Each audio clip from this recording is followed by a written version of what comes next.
Thank you for joining our talk today. Senior Airman Earl, Senior Airman Godoy, and I will be talking about NATO and the role of the United States Air Force in global defense. I will begin a brief history of NATO and then provide an overview of Air Force capabilities as it relates. The image on this slide is from NATO as a RAM airlift that was activated during the pandemic, which we will touch on in a few slides. Next slide. The North Atlantic Treaty Organization, or NATO, was created in 1949. European nations were struggling to rebuild post-World War II. There were civil wars, economic distress, and the resurging threat of communist takeover. The U.S. had a vested interest in the security and economy of its European allies. After two world wars, Western countries were looking for a way to maintain collective security and ward off communist infiltration. The United States was able to provide the nuclear power, and through the NATO alliance, it could act as a powerful deterrent to protect our interests globally. Next slide. General Montgomery was a commanding British officer during World War II who rose to the head of NATO as its supreme allied commander in Europe. Having served extensively in both world wars, his observations regarding air power are no less illuminating in the light of today's modern warfare. If we lose the war in the air, we lose the war, and we lose it quickly. Quoted by him. Next slide. Here are 5 capabilities of the Air Force which we will be reviewing today. Air and space superiority, command and control, rapid global mobility, global strike, and intelligence, surveillance, and reconnaissance, or ISR. Next slide. With air superiority, everything is possible. Without air superiority, nothing is possible. Retired General Frank Gorentz, USAF. Air dominance is a necessity in modern warfare. NATO is a defensive alliance meant to deter our enemies. While deterrence is key, a robust NATO shall be at the ready to defend and win any fight. Next slide. Command and control. Here we have General Eisenhower, who was the first supreme commander of NATO. The early days of NATO were key to developing the foundational structure of the organization. The exercise of authority and direction by a properly designated individual over assigned resources in the accomplishment of a common goal, 1988 NATO definition. Bidirectional flow of information between commanders and subordinates, officers, and enlisted enables accurate and timely decision making. NATO organization across nations requires multi-domain operations and ability to synchronize with set standards to abide by. Next slide. Rapid mobility, rapid global mobility is a more recent goal of NATO as it has modernized. The RAM initiative simplifies procedures for military relief flights by using unique NATO call signs to accelerate air traffic control clearances. Established in 2018, most recently was activated in 2020 to deliver essential supplies and equipment during COVID-19's pandemic. Example of NATO cooperation being used to tackle evolving modern threats.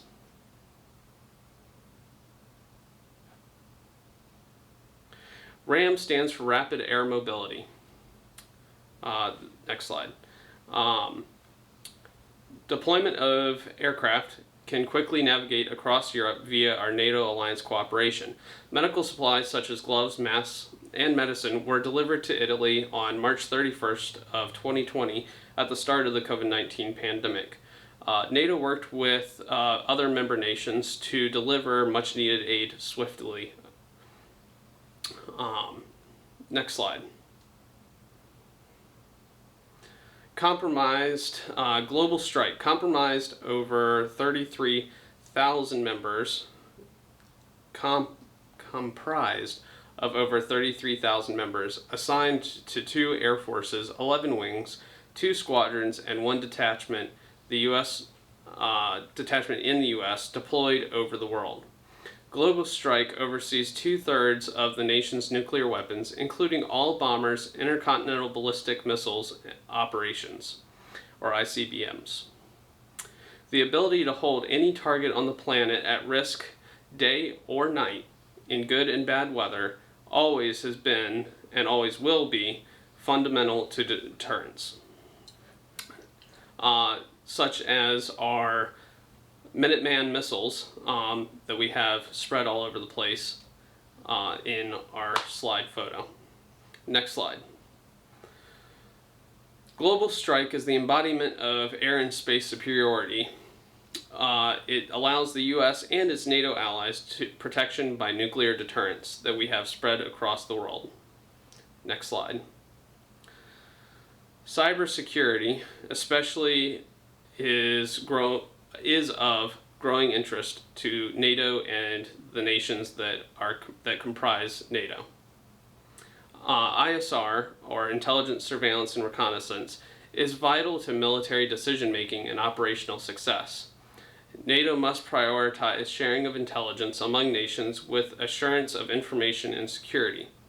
NATO's allies must work together as in coalescence with ISR, or Intelligence, Surveillance, and Reconnaissance, in order to gain a global picture in the crisis situation. History has shown us that air power and cyber technology are key to securing victory against our enemies. If NATO is to be an effective deterrent against malevolent actors, it must ensure superiority in our missile defenses, cyber security, and air combat operations, as well as enforcement of integrated protocols across nations. Thank you for listening to me and my talk. Next, we'll be showing Senior Airman Earl and his presentation.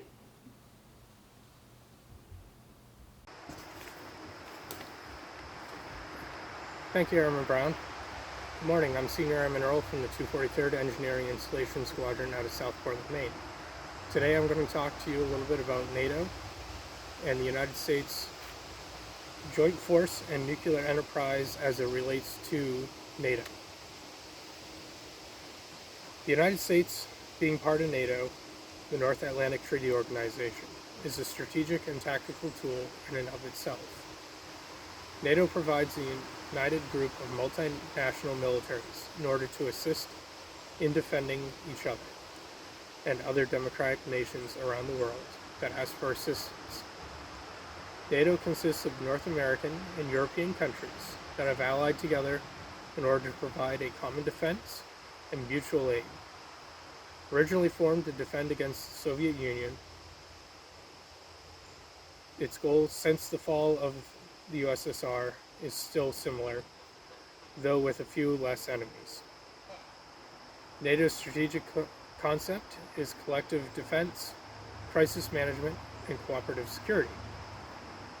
The United States contributes not only the Department of Defense, but also assets from the Department of Homeland Security, the United States Coast Guard, Department of Justice, the FBI, and also CIA, to assist in completing NATO's mission or to assist NATO allies with internal problems. Other countries also assist with similar resources, such as the United Kingdom's MI6, French GIGN, and the German GSG-9. With being a large military alliance, it assists with deterring attack on any nations within NATO, being that an attack on one is viewed as an attack on the rest. In recent history, the September 11th, 2001 attack on the United States, NATO went to assist the U.S. in the conflict in Afghanistan against the Taliban and Al-Qaeda. NATO is also involved with trying to keep the peace around the Horn of Africa, assisting African Union forces within and around Somalia. Risks that are involved with the United States working with NATO forces include not recognizing friendly forces due to difference in uniforms, equipment, and language. Some NATO countries having similar equipment as the enemy does, for example aircraft and vehicles, can further these issues, and these differences can lead to holding the friendly at gunpoint, taking friendly prisoners, or even lead to a friendly fire incident. This is attempted to be resolved by mutual training and putting similar markings on uniforms and vehicles and aircraft.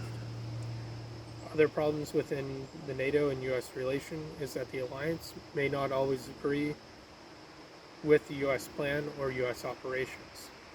An example of this is the invasion of Iraq.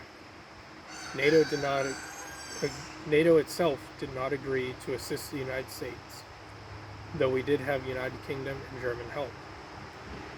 The rest of NATO did not help, and therefore the United States and its two allies were left alone for the invasion.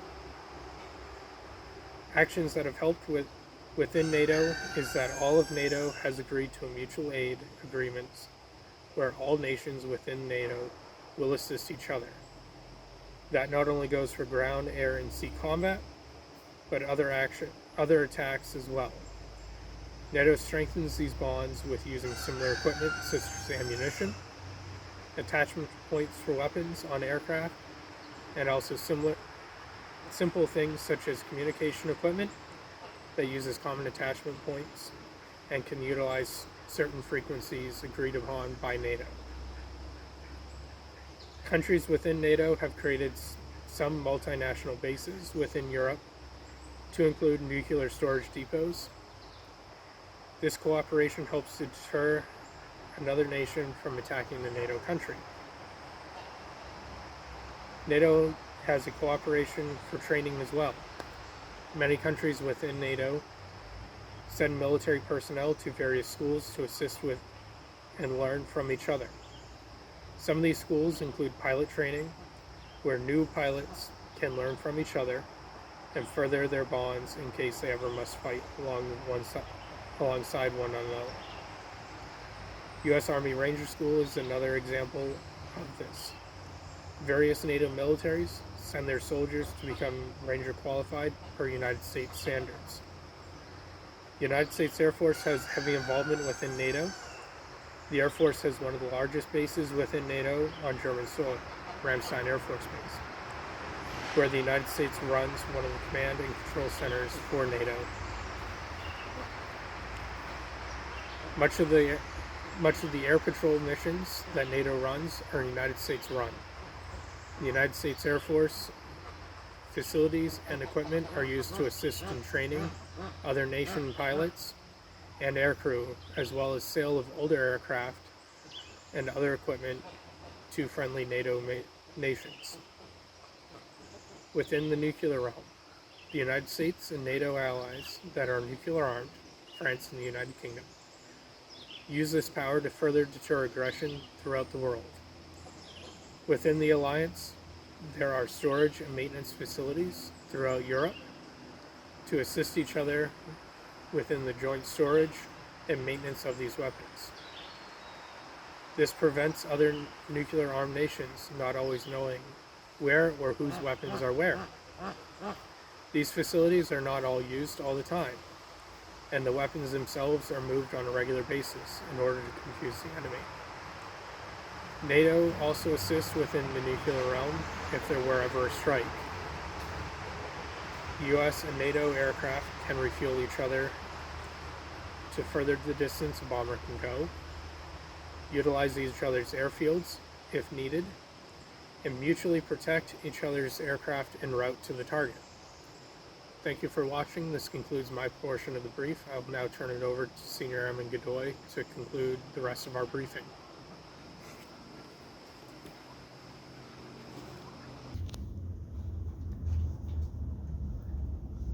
Good morning. My name is Senior Airman Godoy, and today I'll be discussing cyberspace and national defense strategy. So, our first topic, what is cyberspace? So, cyberspace is a network of networks that includes thousands of ISPs or internet service providers across the globe. No single state, such as the US, or organization, such as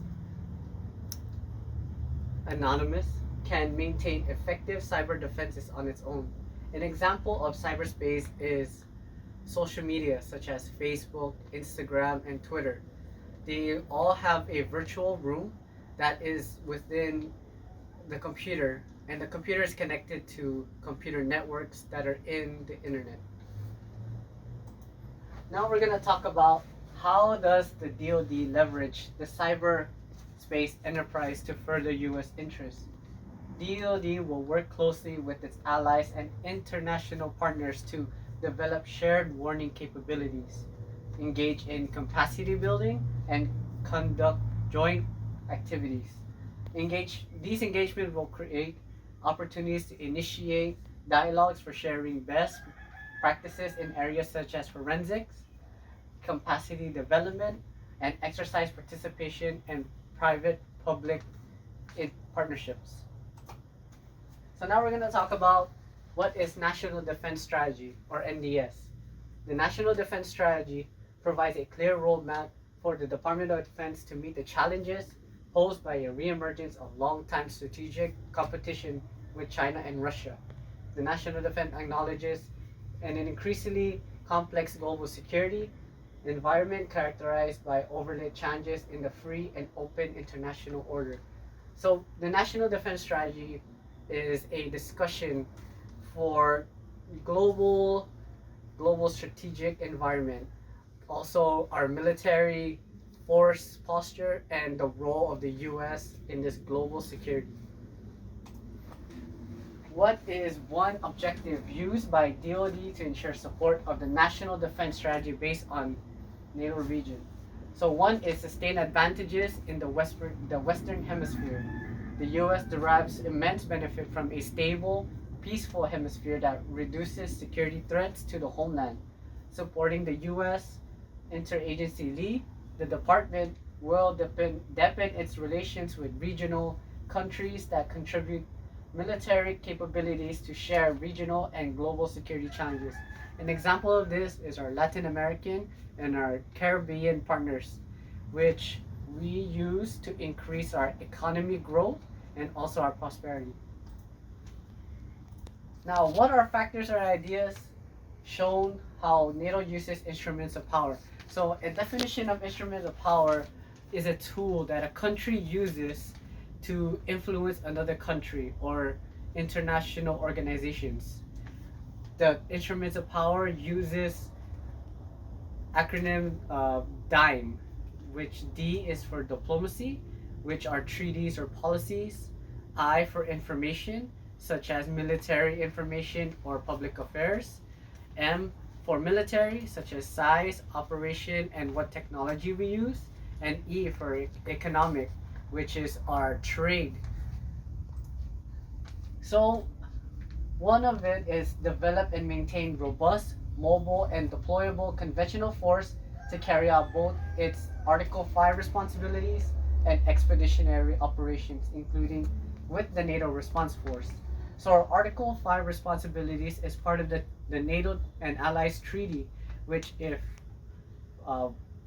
stated that if one of our allies has been a victim of an attack, all other NATO allies will deem this a use of force or violence, which causes us to support the ally that is a victim or under attack. An example of this is 9/11 in the US. So after 9/11, around October 9, 2001, the NATO allies and the US launched a operation called Eagle, which ran from mid-October 2001 to mid-May 2002, which enabled 7 different NATO AWACS